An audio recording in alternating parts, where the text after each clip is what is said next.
Good morning everybody. I am Amir Khan, Faculty of Chemistry from Mahatma Gandhi Shikshan Sansthan, Darbhanga. Today I will discuss the most important question for class 12 chemistry, and the question is what? The question about E cell.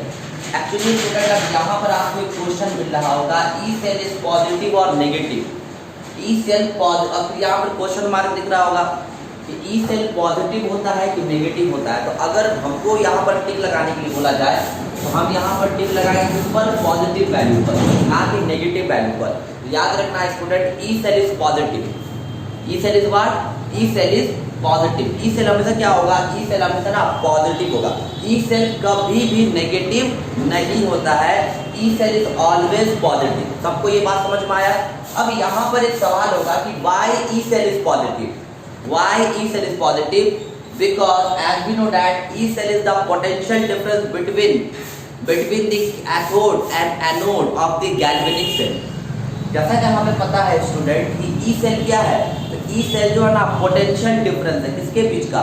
Anode और cathode के बीच का। तो देखिए जहां तक बात है galvanic cell का, तो एक छोटा सा गैल्वेनिक सेल हम लोग यहाँ पर बना लेते हैं student. Okay, this is the galvanic cell. Suppose that this is what? This is the galvanic cell. अब बनने जाएगा गैल्वेनिक सेल। ये हो गया एनोड। और मैंने पिछले वीडियोस में आपको बताया था कि इलेक्ट्रोकेमिस्ट्री में क्या होता है। इलेक्ट्रोकेमिस्ट्री में चीजें उल्टी हो जाती हैं। इलेक्ट्रोकेमिस्ट्री में क्या होगा स्टूडेंट कि एनोड पर नेगेटिव चार्ज होगा और कैथोड पर पॉजिटिव। मैं समझा रहा हूँ। एक्चुअली एनोड का जो पोटेंशियल डिफरेंस होता है ना, वो सॉल्यूशन के रिस्पेक्ट में नेगेटिव लिया गया है। ये बात आपको एनसीईआरटी बुक में मिलेगा, मैं अपने मन से नहीं बता रहा हूँ। Actually, in electrochemistry, the potential difference of anode is negative and the potential difference of cathode is positive. तो उल्टा किया गया, यहाँ पर एनोड का पोटेंशियल डिफरेंस नेगेटिव लिया गया है, इसलिए इस पर नेगेटिव साइन देना है।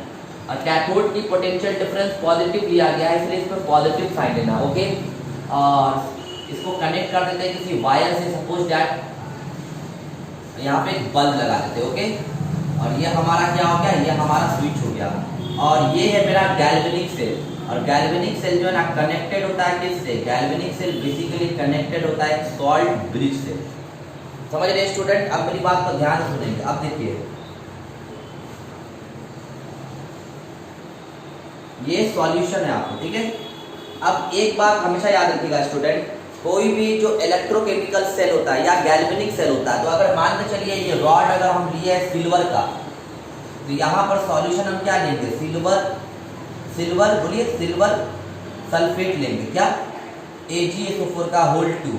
और अगर यहाँ पर हम रॉड अगर लिए जिंक का, तो सेम मेटल का सॉल्यूशन लेंगे, it mean zinc sulphate ZnSO4 aqueous, क्योंकि जिंक की वैलेंसी कितनी होती है? जिंक की वैलेंसी 2 होती है। ओके, तब स्टूडेंट अब क्या होता है कि जहां तक बात है E सेल का, as we know that E cell is what? As we know that E cell is positive.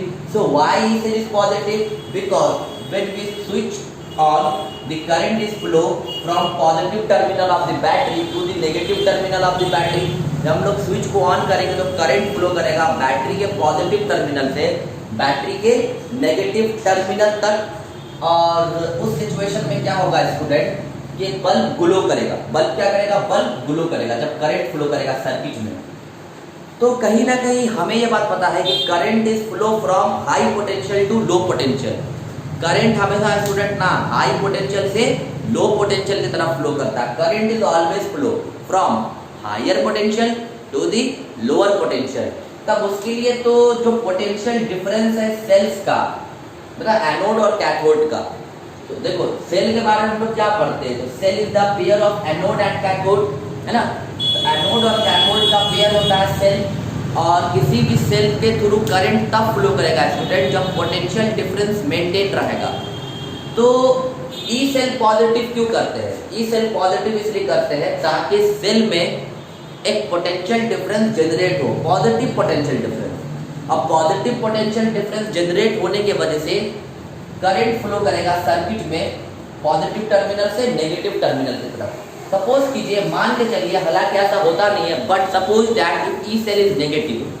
अगर E सेल नेगेटिव हो गया तो नेगेटिव का मतलब क्या? 0 से कम। कोई भी चीज अगर नेगेटिव है तो मतलब क्या? नेगेटिव वैल्यू का मतलब क्या? 0 से कम।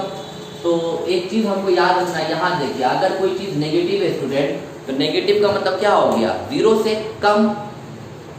तो अगर नेगेटिव है तो मतलब जीरो से कम, तो उसका पोटेंशियल डिफरेंस तो नेगेटिव हो गया, तो करंट वहां पर फ्लो नहीं करेगा, वो हाइपोथेटिकल हो गया। पोटेंशियल डिफरेंस का नेगेटिव होना एक बहुत बड़ा बवंडर मिस्टेक हो गया, एक हाइपोथेटिकल सिचुएशन हो गया। और ऐसा फिजिक्स केमिस्ट्री में तो छोड़ दीजिए, फिजिक्स के वर्ल्ड में ऐसा पॉसिबल ही नहीं है कि पोटेंशियल डिफरेंस हम क्या कर ले, नेगेटिव ले ले।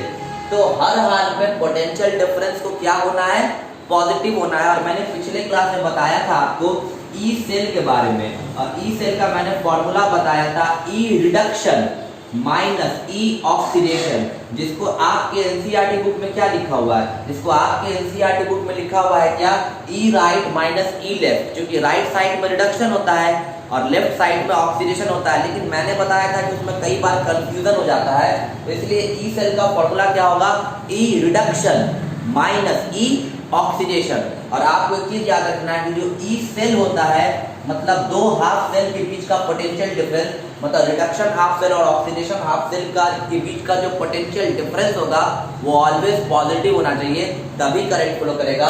इसलिए इस क्वेश्चन में ई सेल पॉजिटिव और नेगेटिव में हम किस में टिक लगाएंगे, पॉजिटिव में। आज के लिए इतना ही student, thank you so much, जय हिंद and have a nice day. आप इस वीडियो को पॉज करके नोट कीजिए।